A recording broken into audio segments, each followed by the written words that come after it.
welcome to the Seriously Dope podcast. I'm Ken. I'm Shane.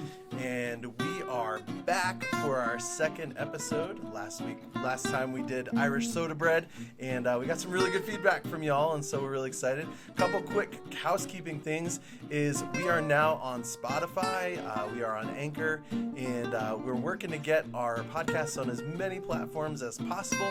But also, if you want to check out the video of this, and some of you are actually watching the video right now, but if you'd like to watch the video of this and you're listening to the podcast, go on YouTube, look up Seriously Dough Podcast, and it's there. But also, we'd love for you to interact with us on Facebook or on Instagram.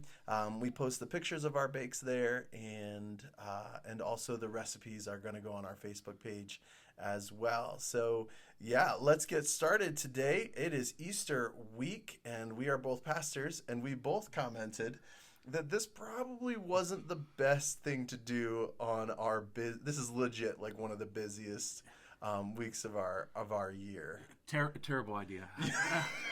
So we baked these the night before, and so I was up till around 12:45. I didn't ice them until this morning.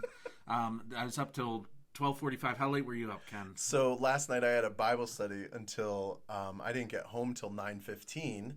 And this is a 3-hour recipe, right? Yeah. Like it's 2 rises, and there's mixing involved and then baking. So I actually did not get to bed till about 1:30, 2 o'clock last night. So if we were looking a little groggy today, like that's why.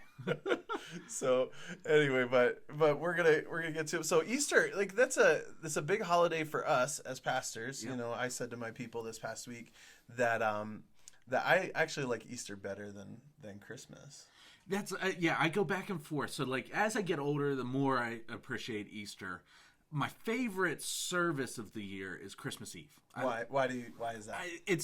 I don't know. I know part of it's because of my childhood and knowing like Santa's coming the next day. Yeah. So there's that part of it, but there's just something special about that night that really speaks to me. Yeah.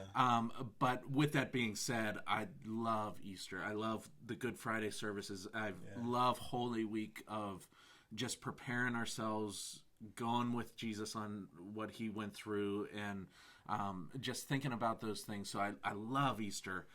But my favorite service is Christmas Eve. Yeah. I love Easter. I think more than Christmas. There is something. Dare I say, magical about like the Christmas Eve service, because there is all that anticipation of Christmas morning and things like that. Yeah. But for me, like growing up in the church, and I grew up in a very traditional church, and the organist would literally so there's a saying, if you've ever heard, I don't know if you've ever heard the saying, pull out all the stops. Oh yeah. And so that has to do with organs. Yeah. And what happens when you pull out all the stops on organs, it makes the organ louder. Yeah. And it makes like everything.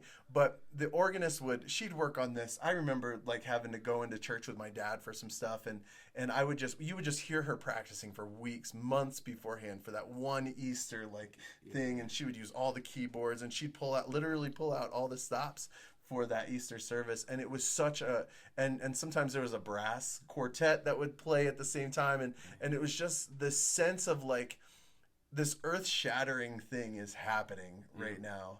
And this earth-shattering thing happened, and that's the resurrection of Jesus. And Easter is really what makes a Christian a Christian. Yeah.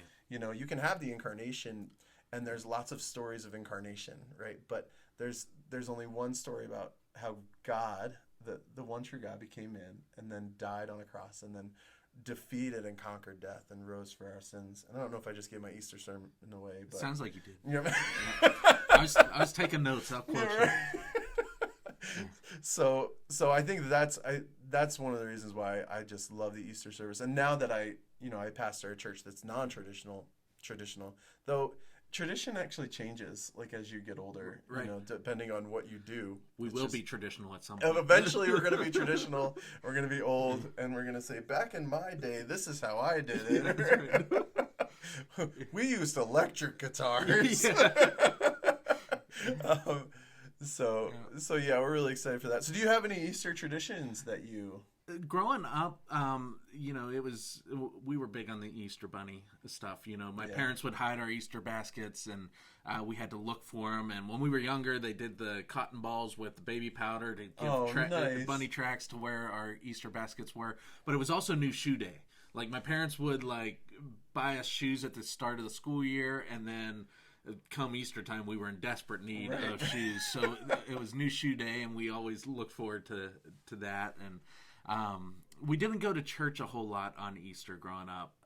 It was more like the week before and stuff like that. Yeah. And but we would always spend time with family. We would go over, and it was kind of that buffer zone from Christmas and New Year's, where we got so sick of seeing each other, and the cousins and family were all fighting and bickering.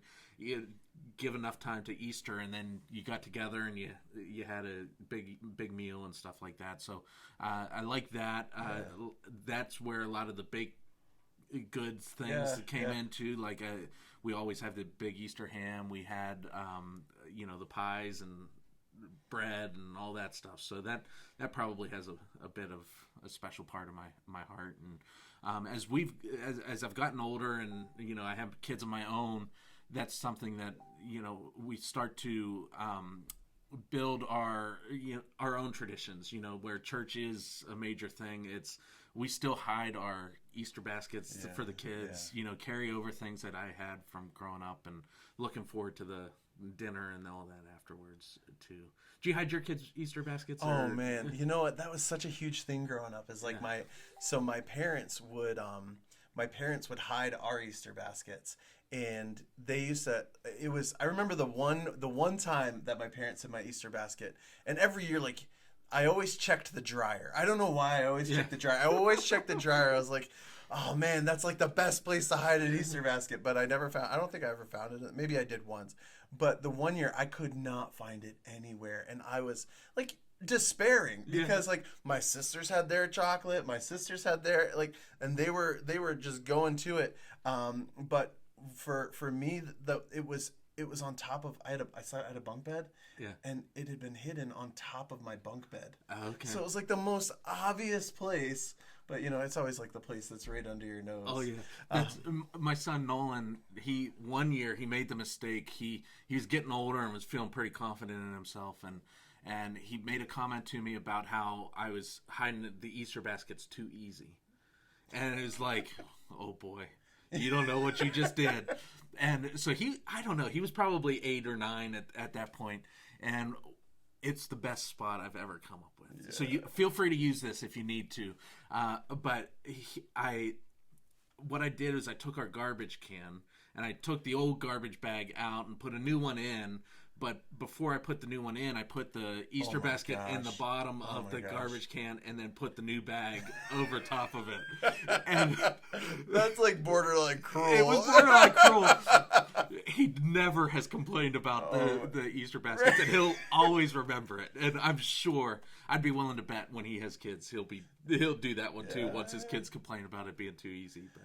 Well, I remember even as a kid, my parents, you said it was shoe day, new shoe day. Yeah. Actually, I just bought Liam some new shoes the other day. They're like solid red, But so my what we would get in our Easter baskets every few years is we'd get new Bibles in our Easter basket. So depending on our age, we would get a different Bible. And I remember, I don't know if you've ever seen this. It was in the '90s. It's the Teen Study Bible. Oh yeah. Oh man, with the neon paint splatter cover, and it's got. But it's funny. You flip through it, and you're it had all the special sections, and you would go to the most scandalous one. You're like, oh, what does the Bible have to say about this? Yeah. My friends are saying this. What's the Bible say? Oh, look, it says it right here. Yeah. And it's so funny. But now as an adult, we used to boil the Easter eggs and color them. Oh yeah, we did. And that then too. we'd hide them. My parents would hide them I can't remember if it was just in the kitchen, but we would hide those ones that we colored. Yeah. But as an adult, we don't hide the boiled Easter eggs for fear of us never finding them yep. again. Good call. So now we just hide plastic Easter eggs that the kids run around and they find. And then we have Easter dinner. I actually did get our Easter ham the other day.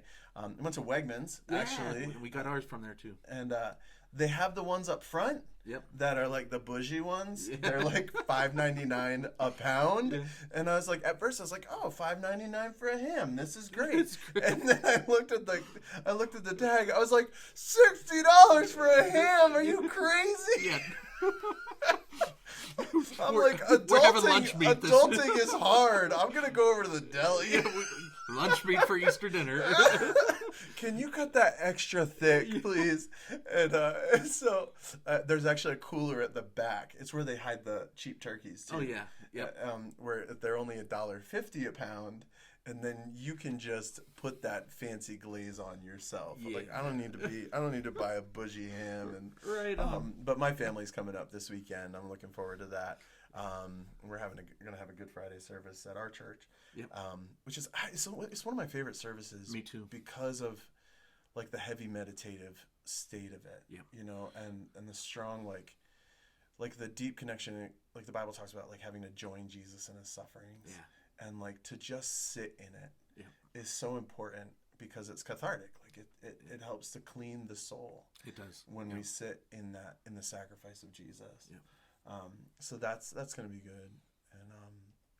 And then we're gonna have dinner with my family on Sunday, and nice. That'll be fun. Yeah. Yeah. So perfect. All right. So that's our Easter traditions. And so do you have any? If you have any Easter traditions, drop them in the comments below. Post them on our Facebook. Let us know what you do for Easter. Like I love to hear other people's stuff. And is there any special food that you have for Easter? For me, there was no special food. Yeah. You just kind of ate what you ate. Yeah. But with some people, actually, for the past few years since I've been married, my wife's family for generations, literally generations, has gone to a place called Lucan's, which is local to here. Okay. And so that's been kind of the thing is like I get done with the Easter service and they tell me that my in-laws are like, make sure you're there because, and I'm like, I work on Sundays. Yeah. And a little so busy. I say that I say it every year. They're totally understanding and they're fine. But I'm usually like coming in hot, like, yep. I wrap up things at Easter, the last service on Easter, and then I'm running up the hill because it's near Holly. Okay.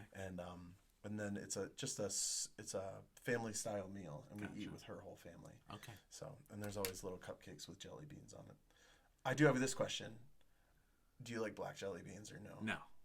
Oh no, I don't care for them at all. Yeah, I love them. Okay, it's a love-hate. Like, really? If you have to talk about something that people love or hate, black jelly beans. Black jelly beans. Yeah. I could eat a whole bag. In fact, they do sell them by the bag now. Yeah. Did you know that you could get a whole bag of black jelly beans? Yep. I do care for like the other spiced ones, Mm-hmm. the cinnamon, spearmint, peppermint, those kind of ones. Yeah. I do like those ones. But man, Starburst ones and like the Jelly Belly ones are dangerous. Did you ever have the Harry Potter themed Jelly Bellies? Yeah, the Birdie Bots, every flavored beans. Yeah, and then that game Bamboozled. Oh gosh! Don't play Bamboozled. That is so gross, so bad. And, did you ever have? So you played then. Did you get the skunk one? Did you have to eat the skunk one? I got the dirty socks one. Oh and my then gosh. Dirty socks, and then I ate that one, and I said, I'm never playing this again. I haven't played it. It's so funny because like I see it at Five Below, and I'll grab it for like a youth event. Yeah. And then I realize like I have no desire to play myself. Yep. I just want to watch other people play it. Exactly. Like to see. But usually when the kids find out like what flavor they're like half the kids are like, I'm not doing that. Yeah. And I'm like, okay, well. I don't blame them at all. It's probably a good call. And then I kept it in my backpack for a long time, like thinking, oh, somebody will want to play. No one ever wanted to play, so I just threw it out. Yeah. Because like who wants to eat something that tastes like dirty socks? So I will say the dirty socks taste very similar to the buttered popcorn.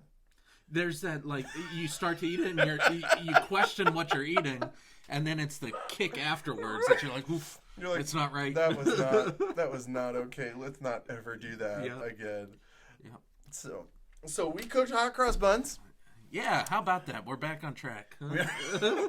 And so this is different than our last bread because our last bread was just soda bread, so it didn't involve yeast. And so this time We had to involve yeast, and yeast is an interesting thing, right? Like we've talked about. I've said that before, and you got to make sure that if when you activate the yeast, right? When you pour, so mine involved like the first step was the milk. I started with milk, and you have to make sure that it's not too hot, because if the milk is too hot or whatever you're mixing with it is over 140 degrees, it kills the yeast. Yeah. And then your bake is done. Yeah. But if it's too cold, it doesn't get things started. So the sweet spot's like 110 degrees. Yep. And I was just popping in the microwave, stir it up, and I dropped my thermometer in. Okay. See, I was gonna say you gotta be careful with the microwave too, because you could scald it real easy, and then that ruins it, and you won't notice it until. Well, maybe that's what's wrong with my hot cross buns, because as you can see, his are really, really pretty and like perfectly. And this happened last time with the soda bread too. Like mine just looked like a giant scone. And yours was like this beautiful, like 4-leaf clover. It's all in the taste, man. It doesn't matter what they look look like. Mine look like dirty scones. So, but those are mine. That's a little better picture. His have more contrast. Here's mine. So his have that beautiful like golden brown with the nice icing cross. And I actually went. I did not use icing for my cross. I used a flour paste. Yeah. But let's talk about the history of the bake real quick. So I'll let you. Sure. Yeah. So hot cross buns they're a yeast roll basically, and they would have been treated as dessert when they were first invented. And it's no wonder that they look different. I mean, that's part of why we do this, is that to see what you come up with, what you create, and what I create. And all you have to do is Google search hot cross buns, and you get all these different recipes. Yeah. And that's natural when it's developed over such a long period of time. There's speculation that this goes back to a 14th or 15th century monk that first developed it and baked it on to signify the end of Lent. Basically, it was eating hot cross buns traditionally has been eaten at the start of Lent, usually on Ash Wednesday, right. And then to signify the end of Lent, usually Good Friday. Because Lent's a period of fasting, right? Right. So there's things that are taken out of the diet, and in the medieval or late medieval time, which was when they were sort of developed, it was dairy and like more sweet bread. Yeah. So we end this time of fasting on like midday Good Friday. Yeah. To do that, and there's lots of history with hot cross buns, and a lot of like. I was surprised by it when I was like, too. Okay, so the really history of hot cross buns. This is going to be basically, talking about the song. You were supposed to bring your recorder and give us an intro. You know what? I'll sing it. Hot cross buns, 1 a penny, 2 a penny. See how they run. That is 3 Blind Mice. Oh, my bad. But it's like all those, like there's so many of those like songs that have different. Yeah. Like the ABCs, Twinkle Twinkle Little Star, Baa Baa Black Sheep. Yeah. Like all the same tune. I just blew somebody's mind. Yeah. I know that. They're going, wait, that's right. Yeah, oh my goodness. Yeah. So with hot cross buns too, so it goes back to the 14th, 15th century monk that kind of signified that a traditional hot cross bun has some sort of cross on that, right? And that kind of goes for the signifying Good Friday with what Jesus dying on the cross and that. But it also has the superstitions that are attached to it too, And I'll add to what it includes is the spices. The spices that are in, because it is a spice bun. The spices that would have been used to embalm Jesus after he died and was placed in the tomb. I've seen some variations too of the empty. They call it the empty tomb roll, which it's basically a hot cross bun, but when you break it open, there's a big air bubble in the top part of it. And that is beyond my skill level. Yeah. Maybe next year. So, just a cool thing. The cross, looking at some of their superstitions that they had back in the day, it's wards off the evil spirits thing. It helps to keep you safe. In our research, we saw, that Oh well, let me ask you: did you hang one of your hot cross buns from the rafters of your kitchen? Well, I think I might do it. I'm not sure how my wife's gonna feel about that. Yeah. But yeah, if you it is said that if you hang a hot cross bun from the rafters of your kitchen, it's supposed to prevent against fires. Yep.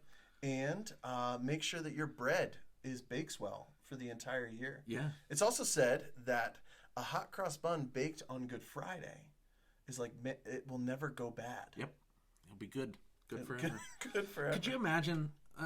We don't necessarily hold to all of those beliefs. Like, could you imagine? Like, we hung the hot cross bun from the rafters of our kitchen, and God forbid a fire happened, and the fire department comes and is like, "What happened here?" And you're like, "I don't know. I had my hot cross bun hanging, and look, it's a little charred, but it's still there. It's still good. It didn't go bad. It didn't mold or anything." Like, could you imagine the look on their faces? Like, man, like, you can't fix stupid. Yeah. Hot cross bun, the original fire detector, fire prevention. But yeah, it continues the history of it. It's pretty, with it being a spiced, yeasted kind of dessert roll. It was a luxury item back in the day. Like, this was something that was reserved for very special occasions, to where it was actually outlawed to be sold on any other day, with the exception of deaths and burials, Christmas, Good Friday, and Easter. And that was during the reign of Elizabeth I. Elizabeth I, yeah. Daughter of King Henry VIII. King Henry VIII. That would have been in the late 1500s, early 1600s. Yeah. And so they, had that. And what basically happened when it was outlawed, like most things that get outlawed, it went underground. People started to bake them in their own homes and, kind of have them for themselves. Because once you try a hot cross bun, you're like, yeah, I could eat that any time of the year. Right. And so they started baking them in their own homes. And if they got caught baking them, they had to surrender them all and give them to the poor for their punishment, right? Which is kind of like, okay, that's worth the risk. Yeah. Like, but it's kind of funny. Like, it was against the law to bake hot cross buns. And it didn't stop with the reign of Queen Elizabeth I. It went to King James I, who incidentally is, if you read the King James Bible, this is the King James we're talking about. So just think about that next time you look at your King James Bible, that's the guy that outlaws hot cross buns. So you have that. Another superstition that I found was that if sailors took them on a sea voyage, it was meant to protect against shipwrecks. Yeah. The irony probably of like we had a whole box. Yeah. We had a whole barrel of hot cross buns. What happened? It's the only thing floating in the ocean when a shipwrecks. And listen, I'm gonna start just putting hot cross buns on my dashboard. Yeah, like I think everywhere. if I can resist them, eating them, like maybe that'll protect me from like having a car wreck or something. There you go. For sure. So yeah, like those are the different. Was there any others that you found? Not really. There was the Irish. Oh yeah, that's right. The Irish blessing. So yeah, I guess that was one. Is that it was believed that if you share a hot cross bun with somebody, that helps to cement that friendship for the year. So we're going to be doing that here in a moment, but we'll need to make sure we re-cement next year. This is a cementing friendship in process right now. There was an Irish saying, I'm going to butcher it, but it goes something along the lines of half for you, half for me. Between us two, good luck shall be. Oh man, I don't think you butchered that at all. I think that was really good. Probably made up 3/4 of that, that's phenomenal. It worked okay. So somebody's going to fact check us and say, it's not exactly like that. Yeah. Yeah.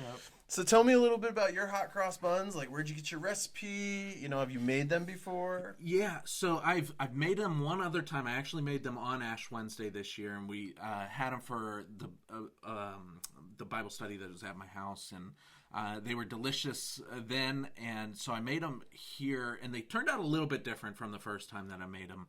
Not quite sure why. But I got the recipe from a book that my cousin Brandon had got me. And the title is The Secrets of Jesuit bread baking. Wow, that is a serious title. Yeah, and it's a great book. I have not had a bad recipe yet. I highly recommend it. Makes me want to go be a Jesuit monk.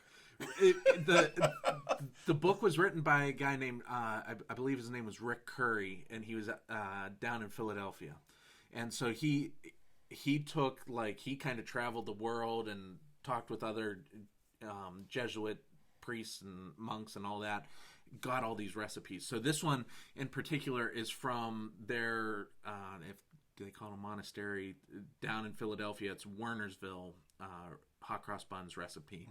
And it's complicated. It took, I started mine it was right around 6:30. Oh my gosh. And I wrapped it up with just the baking aspect of it by 12:45. And the most challenging part of it is the kneading. So incorporating, mine has apricots and currants in it. Oh, okay. And so incorporating that, it requires 15 to 20 minutes of hand kneading. Wow. And so I was sweating. It was a good workout, but it's a little bit different because you use the warm milk to as your liquid, and you have to be careful not to scald that. But once you get that going, it's pretty easy. The shaping them into the rolls, I have this thing where it'll call for 24. Like the recipe yields 24, and if I'm lucky, I can get 19. So I really tried to get 24 uniform ones. I ran into the same exact problem. Yeah, I tried to get 24 uniform ones, and there's a whole bunch of rejects at my house right now that don't look nearly as pretty as that. Oh my gosh, yeah. These are the best ones, the best looking ones that I have. That's what we do. And that's what I posted on Instagram and Facebook. You don't want to see the rest. They look like sad little. Yeah, that's baking though. That's our prerogative. We get to do that, Right. But all that to say, don't be afraid of messing up either. They still taste great. They just don't look the prettiest. But apricots and currants in it, and then it's pretty basic, just yeasted dough. Not a whole lot of sugar. Yeah. The icing is homemade as well. It's just basically kind of a royal icing. Mm-hmm. Cannot get easier. It's confectioner sugar, a little bit of vanilla, and then 2 tablespoons of milk. That's all that is. And then there's an egg wash on it. And I went ahead and scored it to get a cross on as well. I just use a razor blade for that. So to do that. And it came together. I tried one of the ones that. So that's the other thing is I cooked them in 2 batches. Thankfully, the first batch I did end up cooking a little too long. That dried, and those are the ones I tried, and it dried it out a little bit. The second batch I knew, cut that time back, and so that's one of the things. Even if you have a convection oven, and you have things in 2 batches, when you're baking, be careful with that because they do cook at different times unless you have a big commercial oven that right. That. So kind of monitor that, look at that. My recipe called for baking from 20 to 25 minutes, and a lot can happen in 5 minutes of baking. So the perfect time is right around 22 minutes is what I took mine out on. But that's pretty much it in a nutshell. Cool. Excellent. So my bake was from sallysbakingaddiction.com. So it's this really great recipe. So I was just excited because it has orange icing. Yeah. And I'm a huge fan of orange icing. So one of our Christmas traditions is that we make cinnamon rolls with orange icing on it. And I love that. So as soon as I saw it had me at orange icing, I was like, I don't even care what the rest of the recipe looks like. But I was surprised at how many spices were involved in mine. Yeah. So there is nutmeg and there's allspice and there's cinnamon. But so last night, I thought I had bought everything that I needed. I'm like, we never have nutmeg. I'll buy some more nutmeg. Turns out we have more nutmeg than you could possibly ever use in a lifetime. What we don't have is cinnamon, which is unusual because I thought we had cinnamon. But we did have cinnamon sticks. Mind you, it is 11 o'clock at night by the time I'm at this step. And so I'm going, I have cinnamon sticks. I don't have cinnamon. So I just dropped the cinnamon sticks into our NutriBullet. Okay. And I cranked that thing on. It was so loud Yeah. because it's like sticks. Like Right. you're pulverizing sticks, but it made the night like it made really good. It made really good cinnamon. That'll be a nice strong flavor. and then that NutriBullet cup will never be the same. Yeah. So it has cinnamon allspice, and I actually found some currants and did that as well. Mine wasn't nearly as involved though. Somebody asked me this morning, like, "Oh my gosh, like, was that a lot of work?" And I was like, "No, it was a lot of waiting for me. You know, it was, it was about as This recipe was about as complicated as some chocolate chip cookies. Yeah. You know, threw some stuff in, ran it through the mixer. Once it was done mixing, I kneaded it for 2 minutes. I think if I was to do this again, I'd use a little less flour because the dough was very, very dense. Yeah. By the time I got to the kneading process, and so I worked up a sweat in 2 minutes. You know, like maybe you have better stamina than me. And so let it rise, and then punch it down, cut it up, and then put it in and put the crosses on. Yeah. Like I said before, it is a flour paste. And that's the two different ways you can do it. Is you can do the cross with a flour paste, which is just water and flour, or you can do the icing. And then I popped them in the oven for 20 minutes, and they came out. This house smelled so good. I asked my wife because she was in bed well before. I was like, "Did that wake you up at all?" She's like, "Oh yeah, it smelled good." I was surprised the kids didn't come down and like wanting breakfast at like 12:30 at night. You know. Well, my kids don't like raisins or currants, so lucky you. Well, not all my kids. So Kinley and Selah, my 9-year-old, my 5-year-old, do not like that. Yeah. So they tasted it this morning. Kinley, I forced her. I'm like, just taste it. You'll like it. She tastes one bite. She nibbled on it. She's like, no. Yeah. But Liam consumed one very quickly, my 12-year-old, and then I just got a text message from our caregiver that my 2-year-old is now consuming them. Oh, okay. And so then this morning I iced them, and they're actually really good. The ones we're about to eat are cold, but they're really good. I nuked it for 20 seconds, and pulled it out of the oven and dropped a little more of the icing. But the orange icing was very easy because it was just confectioner sugar and 3 tablespoons of orange juice. Yeah. And you mix that up, and I couldn't believe how good that was. And so that was my bake, and it's pretty. You can see that these rolls are very dense. It's actually a modification of Sally's Baking Addiction. It's a modification of her dinner roll recipe, which I'm probably going to make this weekend now that I've made these and know how easy it is to make hot cross buns. Yep. And the dinner rolls just involve no spices, and there's a fair amount of butter in this too. Never a bad thing. Butter is never bad. So, but we'll post the recipes for you to see too. Mine will be a little bit generic because it's not online, I don't believe. So it won't be a link, but I'll post pictures of the recipe and all the instructions and stuff like that too. So, and I'll link Sally's Baking Addiction, and y'all can just do what you want from there. I know that I posted this on Facebook already, and a lot of people are like, "Hey, can I come over? You want to drop some off at my house?" And I'm thinking, you want to pay me $15? No. How many did yours yield? Mine yielded, it was supposed to yield 16 to 19 or something like that. It was like a weird number. But I was getting towards the end, and some of them were big and some of them were small. And, they were all over the place. But also I think because of the dough density, my second rise wasn't as good either. So they didn't puff and fill up the pan. Oh, okay. There was still space between them. But I think they're good. So let's try them out. Yeah, want to go for yours first? Yeah. Let's try yours first. All right, go for it. We'll just dive in and. I'm actually gonna dig into them. Do you want to split this one? Yeah, sure. Because that way we're cementing our friendship. Cementing the friendship, and I'm not gonna be shy. I'm gonna eat the whole half there. Yeah, that's fine. So you can see. If you're online and you're watching the video, you can see it's a pretty dense dough with the currants and everything. So how is it, Shane? That orange icing is great. I love that. Right off the bat, the spices is good too. It comes through, and I love the currants. I ate 2 of these already today. Did you have to soak your currants? I did not. Okay. I took them right from the bag and dropped them right in. But I think it would have been better if I had, because even though they had been folded in by the dough hook, or mixing in with the dough hook, when I took it out to knead it, like currants just went everywhere. And every time I would turn it over to knead again, currants just spilled out of the dough. Yeah. And I think it was because the dough was too dry, but I also think that the currants were also dry when I put them in. So I think just soaking them for a hot minute would have been beneficial. Yeah, for that. That's delicious.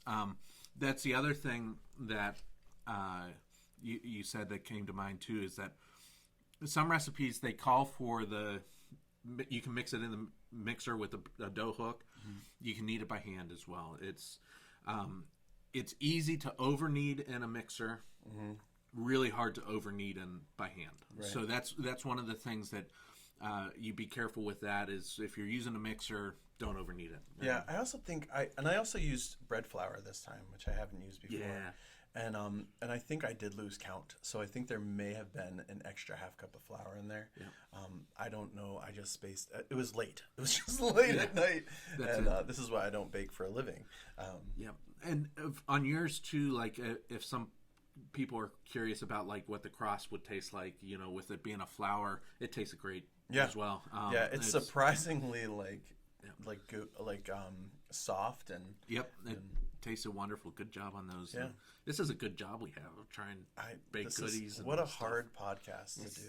Like, let's bake each other's stuff. Yeah. All right, so I'm going to do my part to solidify the friendship. Yep. I'm going to break open Shane's.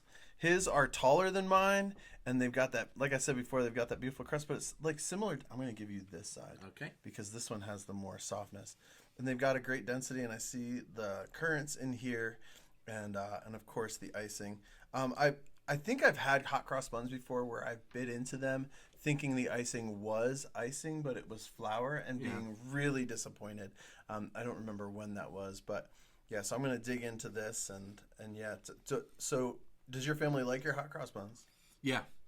They I sent them off to school without trying one, so they're probably thinking about it all day.